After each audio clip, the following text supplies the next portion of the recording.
SER Podcast.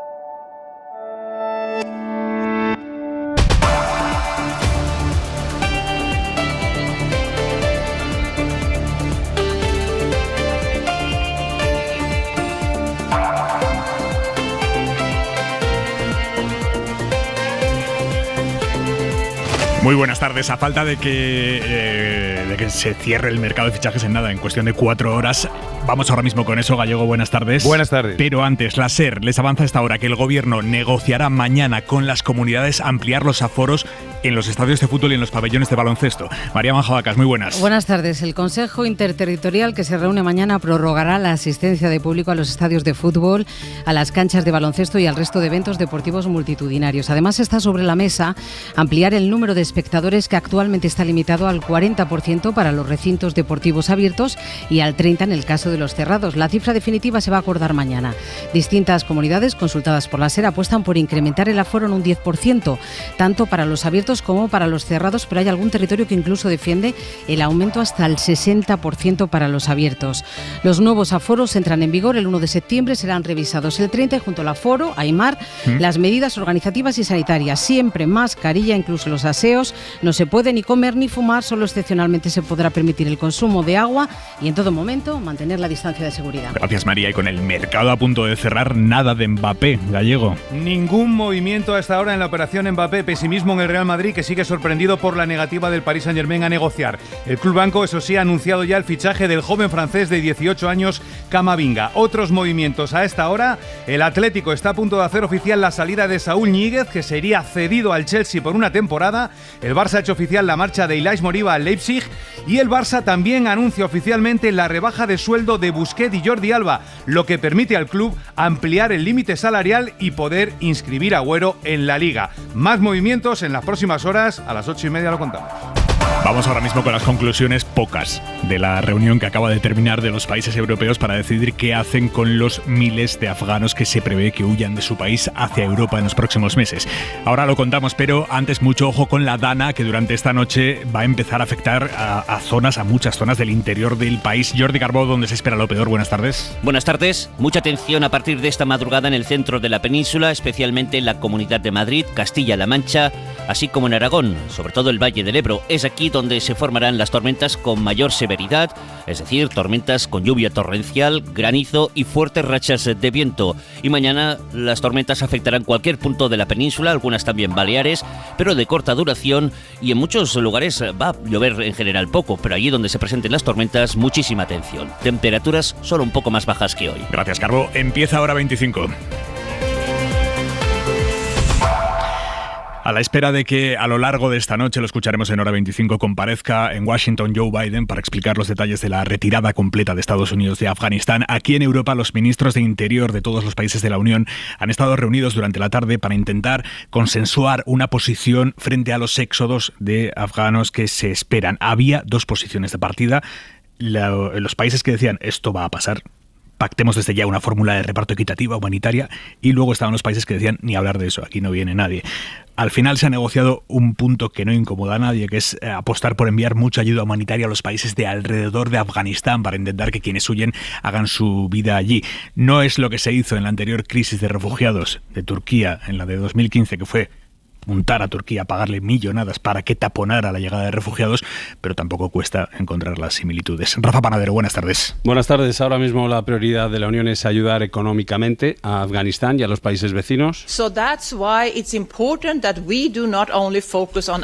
Porque, según ha dicho la comisaria de Interior, Ylva Johansson, al terminar esa reunión, es importante no centrarse solo en las fronteras externas de la Unión. No deberíamos esperar a que la gente ya esté aquí. Hay que trabajar de forma global en Afganistán y en los países vecinos, ya que la mejor forma de evitar una crisis migratoria es evitar una crisis humanitaria. En cuanto al reparto de los que si lleguen o ya estén en la Unión, según el comunicado consensuado por los ministros, la acogida entre los países miembros va a ser voluntaria. Parece que aquí han mandado los argumentos de países como Austria o los del Este, que no estaban dispuestos a recibir a más. La comisaria anuncia una reunión de alto nivel el mes que viene para abordar este asunto de los reasentamientos. Grande Marlaska, según el comunicado que ha distribuido su ministerio, ha defendido en esa reunión una actuación conjunta y coordinada a la altura dice, de los valores europeos. En línea con lo que se ha consensuado esta tarde, se ha pronunciado la canciller alemana Angela Merkel, tras reunirse con uno de los primeros ministros que más se oponen a la acogida de refugiados afganos, que es el primer ministro austríaco. Merkel ha dicho que no es el momento de hablar de cuotas. Hace 6 años fue ella precisamente la máxima defensora de que para garantizar los derechos de los refugiados Europa no podía andarse con medias tintas, y aquello le costó muchísimo en términos de apoyo social a Merkel en Alemania. Ahora la todavía canciller no quiere meterse en algo parecido a unas semanas de las elecciones en las que ella no, porque está de salida, pero su país sí se lo juega todo, su partido específicamente. Esta noche lo vamos a analizar en Hora 25, cómo llegan los distintos partidos candidatos alemanes a las elecciones de este mes, con la socialdemocracia ahora mismo como favorita para ganar esas elecciones. En España ha sido durísimo hoy el ministro de la Presidencia, Félix Bolaños, en su crítica al PP por mantener bloqueada la reforma del Consejo General del Poder Judicial, más de 1000 días ya caducado. Bolaños nunca había sido tan explícito contra la técnica de Casado de mantener el bloqueo, porque la actual distribución del Consejo General del Poder Judicial, con una mayoría conservadora que ya no existe en el Congreso, beneficia al Partido Popular. Bolaños nunca había sido tan explícito ante Casado. 1000 días de bloqueo, 1000 excusas diferentes. Es insólito, nulo sentido de Estado, pero muy poca madurez política e institucional. Es que el principal partido de la oposición no cumple la Constitución, no cumple la ley. Y Casado no se mueve. Y ahora pretende seguir politizando el Consejo General del Poder Judicial, pero que abandonen toda esperanza. Nosotros no vamos a contribuir a esa politización del Consejo General del Poder Judicial. Y para renovarlo tendrán que aceptar que los jueces elijan a los jueces, como pide la Constitución y como pide la Comisión, en este caso el Consejo de Europa. Y dice Bolaños, el PP pide que se cambie la ley, que cambien la ley, pero que cumplan la ley. La ley lleva 35 años en vigor. Y en esos 35 años se ha renovado el Consejo. Ahora el principal partido de la oposición decide que esa ley no le gusta. Y que como no le gusta, no la cumple. No cumple la ley, con el argumento de que quiere cambiarla. Totalmente legítimo, pero deberán tener mayoría parlamentaria para hacerlo. Le han preguntado, por cierto, al ministro cómo vería el gobierno que el presidente del Consejo General del Poder Judicial y del Supremo, que es Carlos Lesmes, dimitiera como una forma de presionar a los partidos para conseguir la renovación del órgano de una vez por todas. Esa teoría que está sobre la mesa es la que le han planteado en la rueda de prensa posterior al Consejo de Ministros al ministro de la Presidencia. Ha respondido, escuchen. Desde cualquier órgano para que el principal partido de la oposición cumpla la Constitución y la ley y se renueve, lo valoramos positivamente. Desde luego, los que están más preocupados con esta situación de bloqueo que provoca la oposición es el propio Poder Judicial y el propio órgano de gobierno del Poder Judicial. Y en esa misma rueda de prensa tras el Consejo, el Gobierno ha confirmado esta tarde que mete en un cajón la reforma de los delitos de rebelión y sedición en el Código Penal. Esos cambios no aparecen en el plan normativo que ha aprobado hoy el Consejo de Ministros y que recoge los 143 compromisos legislativos que el Gobierno abordará este año. Ni rastro de modificar la rebelión y la sedición, a pesar de que el Gobierno lo había anunciado, lo había defendido así. Europa nos ha abierto los ojos. Y bueno, y los acontecimientos que ha vivido nuestro país, la sentencia del Procés, teníamos ahí unos articulitos que nunca tocábamos y que chirrían. Hemos visto unas contestaciones de Europa donde nos han chocado y nos ha hecho reflexionar, porque esa es la luz que nos arrojan. Una luz que de momento tendrá que esperar. En el plan normativo de 2021, que engloba el periodo de tiempo que va del 1 de septiembre al 31 de diciembre, no va ninguna reforma del Código Penal respecto a los delitos de sedición y rebelión. Veremos qué consecuencias tiene esto a la hora de negociar los presupuestos con Esquerra Republicana, incluso con el PDeCAT o con Junts per Catalunya. Lo que sí hemos visto ya es un nuevo conato de división entre los socios de gobierno precisamente por este asunto. Acaba de escribir en Twitter Jaume Asens, que es el presidente del Grupo Parlamentario de Unidas Podemos, dice: la reforma de la sedición es un compromiso con Europa y las organizaciones de derechos humanos, y anuncia que por eso lo van a llevar a la reunión de la mesa de diálogo con la Generalitat. O sea que el gobierno decide no impulsar esa reforma por ahora y acto seguido Unidas Podemos, miembro del gobierno, anuncia que lo va a llevar a la mesa de diálogo con Cataluña. Una reunión de la mesa de diálogo que va a ser a finales de este mes, en la tercera semana de septiembre. Ayer el presidente catalán Pere Aragonés decía que quiere que vaya el presidente Pedro Sánchez en persona a esa mesa de diálogo. Hoy el gobierno ha dicho que ni se han planteado todavía quién va a ir, que es una manera de ganar tiempo, y lo que sí ha hecho claramente la ministra portavoz ha sido responder al presidente aragonés, que ayer dijo que esperaba que Cataluña para el 2030 ya hubiese votado sobre la independencia. Respuesta del gobierno aragonés: este no es el camino. Este no es el camino del diálogo, este no es el camino del reencuentro. Lo que queremos hacer es avanzar en un camino de recuperación de la normalidad, de la vida social y económica. Por tanto, disposición de diálogo toda, pero creemos que el camino no es indicar horizontes para la independencia, que esa no es la vía que quiere y desea el gobierno de España. Precisamente en Cataluña acaba de terminar ahora mismo la ejecutiva del PSC, en la que los socialistas catalanes han puesto en marcha el proceso para relevar a Miquel Iceta al frente del partido, sustituirlo como secretario general por Salvador Illa. Radio Barcelona, Albert Prat. Bona tarda. Sí, el PSC celebrará un congreso extraordinario los días 18 y 19 de diciembre para votar el nuevo líder del partido. Lo acaba de explicar Salvador Illa. La dirección de los socialistas catalanes prevén un relevo apacible que acabe con la elección del mismo Illa al frente de la formación. De hecho, él mismo ha explicado los dos motivos por los que el actual ministro de Cultura y Deportes deja el cargo de primer secretario. Su responsabilidad como miembro del gobierno de Pedro Sánchez hace a su entender que no disponga del tiempo necesario para dedicarse como le gustaría a sus responsabilidades de primer secretario del partido. En segundo lugar, Miquel Iceta ha apelado a la tradición de nuestro partido de concentrar en una misma persona el liderazgo a nivel electoral con liderazgo orgánico. Básicamente, Aimar, porque no puede compaginar Iceta ambas agendas y porque el PSC quiere mantener la tradición de tener el mismo líder en el partido y en el Parlamento. Este es el paso definitivo que el propio Iceta ya tenía previsto cuando se apartó de la cursa electoral catalana, y aunque se deberán convocar primarias, los socialistas catalanes esperan que sea una transición natural y lógica sin sorpresa alguna. Gracias, Albert. Y sobre la vida interna de los partidos, un movimiento que se acaba de confirmar en Madrid. Isabel Díaz Ayuso da el paso y presenta candidatura para hacerse con la presidencia del PP de Madrid.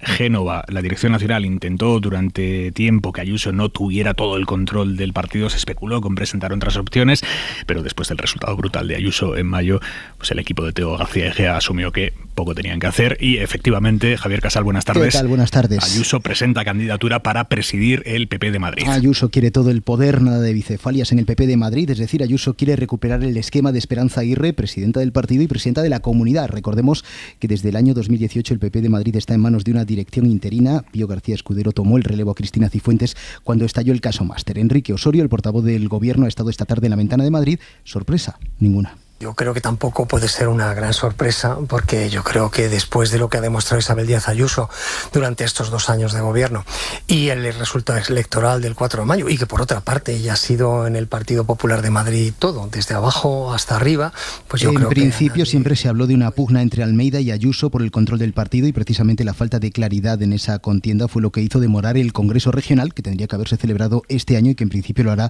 en la primavera del 22. Ayuso, según ha sabido la SER, reunió ayer a su gobierno en una cumbre a las afueras de Madrid, pero en esa reunión la presidenta no comentó a Aimar nada sobre este paso que hoy ha confirmado ella misma en una conversación informal. Gracias, Casal. Gobierno el de Ayuso que, por cierto, mañana va a aprobar una relajación de aforos en hostelería y en la cultura, una decisión que se apoya, según las fuentes del gobierno regional, en los datos de vacunación y en la bajada de la incidencia.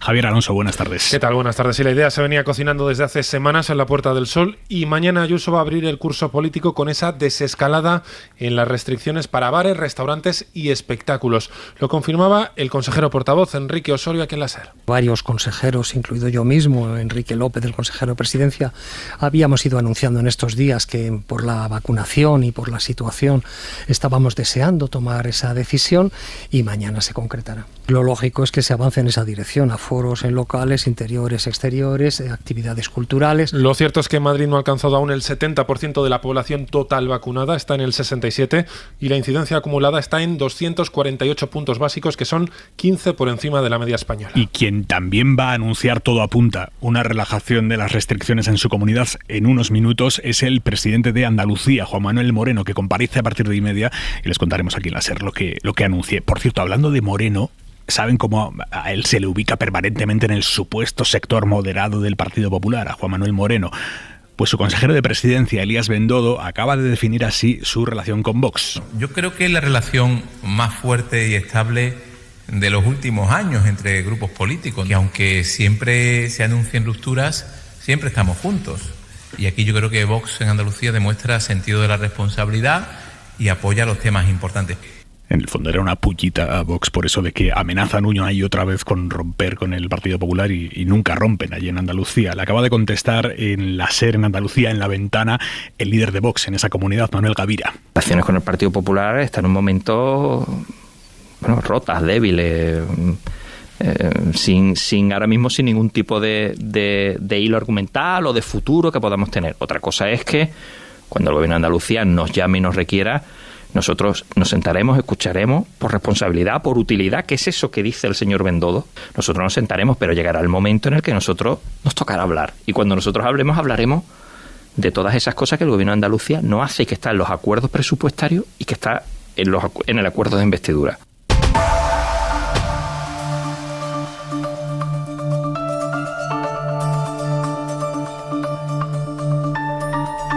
Escuchábamos antes cómo la decisión de no reformar por ahora el delito de sedición ha generado cierta fricción entre los partidos que forman el gobierno, pero ahora mismo la madre de las divisiones entre PSOE y Unidas Podemos a nivel nacional tiene que ver con el precio de la luz, precio que mañana vuelve a marcar un récord, 132 euros megavatio hora.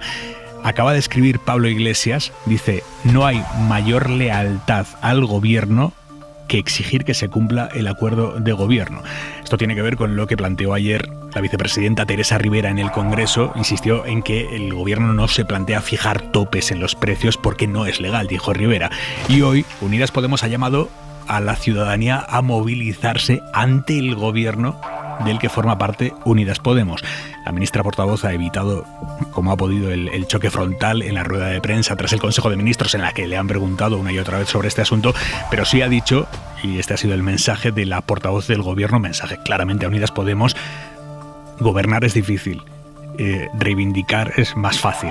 Inma Carretero, buenas tardes. Buenas tardes. Para contener el precio de la luz, Podemos quiere calentar la calle. Si queremos un gobierno audaz, valiente y que tome decisiones que le pongan enfrente del oligopolio eléctrico, creemos que esa ciudadanía se tiene que movilizar. Decía esto Chema Guijarro esta mañana en Radio Nacional, pero la portavoz del Gobierno ha evitado el cuerpo a cuerpo en rueda de prensa, ni siquiera ha mencionado a sus socios.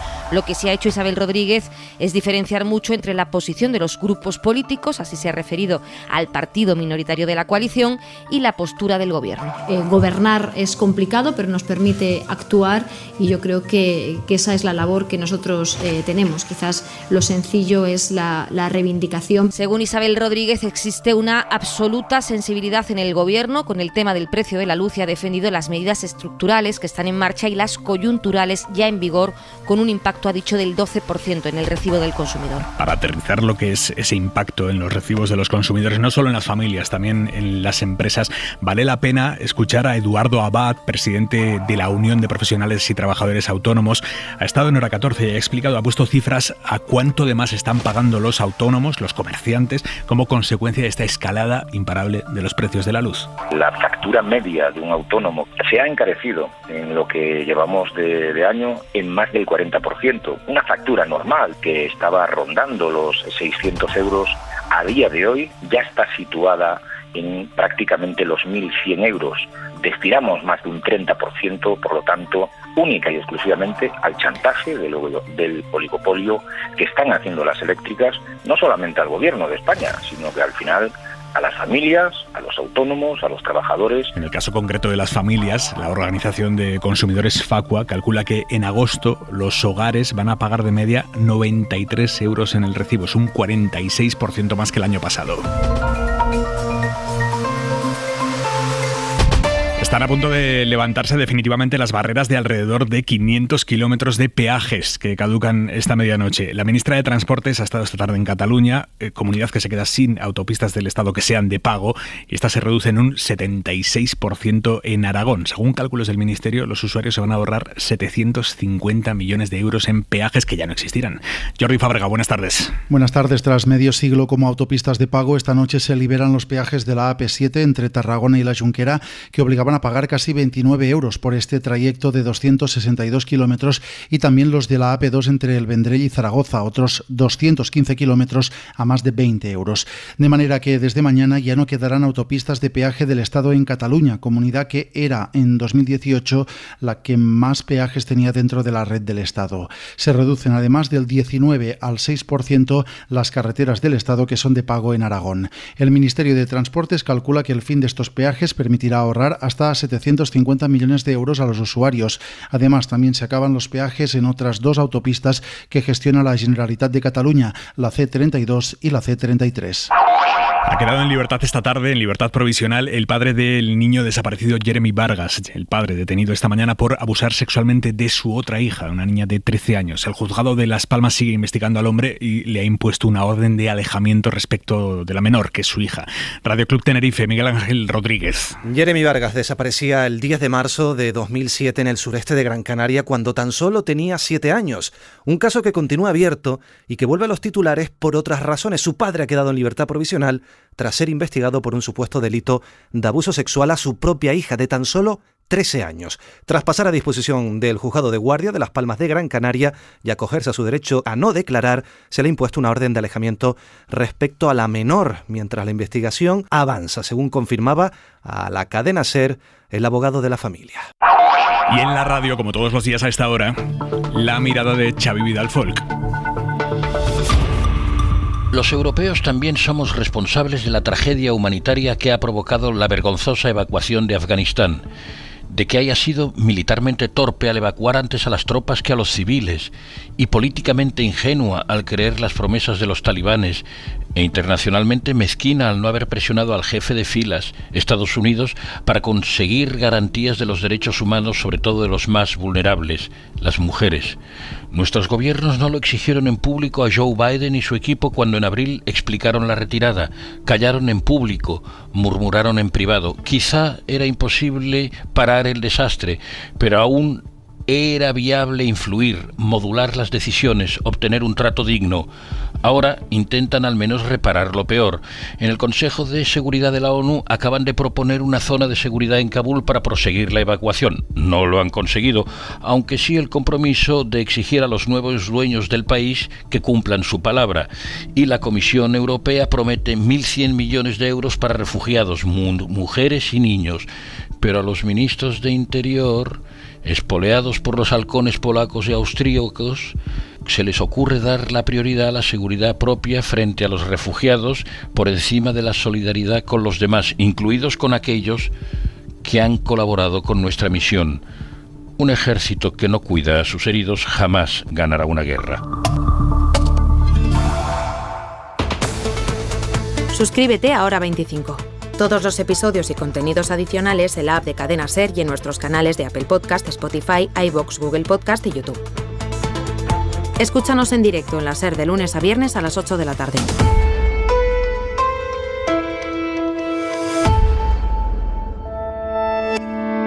Cadena SER. La radio.